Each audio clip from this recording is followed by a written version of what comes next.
देश के पूर्व प्रधानमंत्री भारत रत्न श्री अटल बिहारी वाजपेयी की आज जन्म शती है।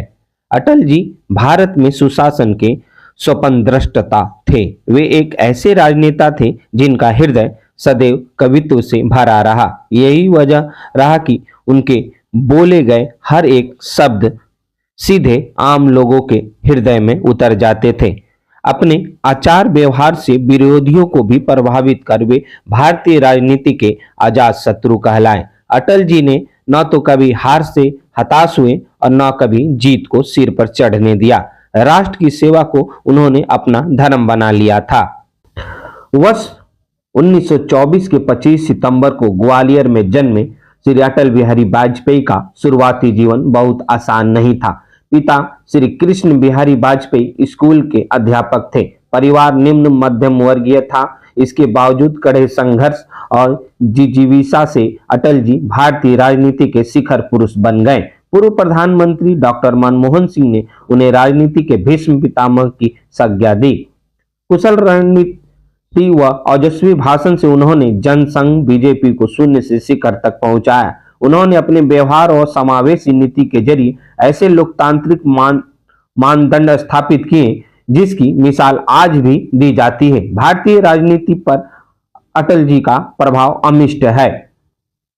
अटल बिहारी वाजपेयी अपनी शैली से सुनने वाले को मंत्रमुग्ध कर देते थे। वह अपनी वाक्पटुता से न सिर्फ मुश्किल सवालों से बच जाते थे बल्कि कई बार पूरे मुद्दे को ही अलग स्वरूप दे देते थे।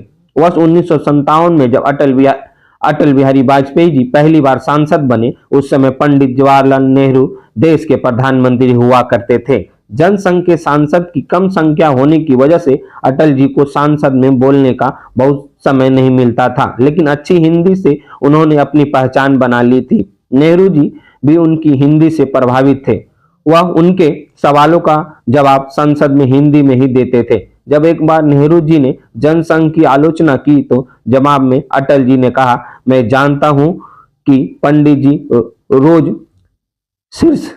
शीर्षासन करते हैं, वह शीर्षासन करें, मुझे कोई आपत्ति नहीं, लेकिन मेरी पार्टी की तस्वीर उल्टी ना देखें। इस बात पर नेहरू जी भी ठहाका मारकर हंस पड़े। 1980 के दशक में जब इंदिरा गांधी प्रधानमंत्री थी, अटल बिहारी वाजपेयी उत्तर प्रदेश में दलितों पर अत्याचार की घटना को लेकर पदयात्रा कर रहे थे। अटल जी के मित्र एनएम घघाटे अप्पा ने उनसे पूछा, वाजपेयी जी यह पदयात्रा कब तक चलेगी? जवाब मिला, जब तक पद नहीं मिलता यात्रा चलती रहे।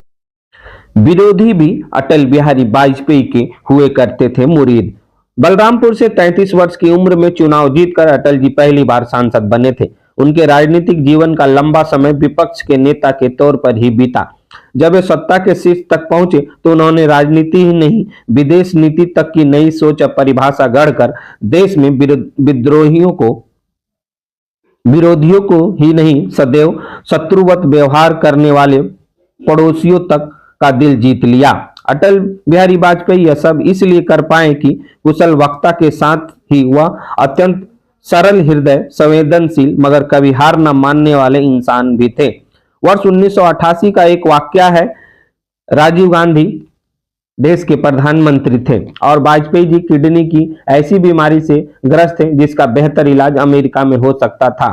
राजनीतिक विरोध को दरकिनार कर राजीव गांधी ने संयुक्त राष्ट्र जाने वाले प्रतिनिधि मंडल में उनका नाम शामिल किया ताकि उन्हें बेहतर इलाज उपलब्ध हो सके। वहां अस्पताल से वाजपेयी जी ने तत्कालीन लोकप्रिय हिंदी साप्ताहिक धर्मयुग के संपादक और साहित्यकार डॉक्टर धर्मवीर भारती को लिखे पत्र के साथ एक कविता भेजी थी। धर्मयुग में प्रकाशित यह कविता बहुत चर्चित हुई थी। ठन गई मौत से, ठन गई जूझने का मेरा इरादा न था, मोड़ पर मिलेगा इसका वादा न था, रास्ता रोक कर वह खड़ी हो गई, यो लगा जिंदगी से बड़ी हो गई। श्री अटल जी के पिता ग्वालियर रियासत के कवि थे और खड़ी बोली व ब्रज भाषा में लिखते थे। वे संस्कृत भाषा और साहित्य के अच्छे विद्वान थे। अटल जी ने अपने काव्य संग्रह मेरी इक्वायन कविता में लिखा है कि कविता उनको विरासत में मिली है। पिता के साथ वे कवि सम्मेलनों में जाने लगे। उन्होंने पहली कविता ताजमहल पर लिखी थी। राजनीति में आने के बाद ही साहित्य से उनका लगाव कम नहीं हुआ। कवित्व की झलक भाषणों में झलकती रही।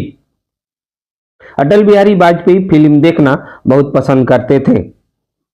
भाजपा के वरिष्ठ नेता लाल कृष्ण आडवाणी ने अपनी पुस्तक मेरा देश मेरा जीवन में एक प्रसंग का जिक्र किया है कि 1960 के दशक में दिल्ली नगर निगम के उपचुनाव में अटल जी और उनके जनसंघ के सैकड़ों कार्यकर्ता के साथ काफी मेहनत की थी, लेकिन उनको जीत न मिल सकी। तब अटल जी ने उनसे कहा, चलिए कोई सिनेमा देखते हैं। दोनों राज कपूर की फिल्म फिर सुबह होगी देखने गए। तो इस फिल्म से उम्मीद न छोड़ने का संदेश मिलता है।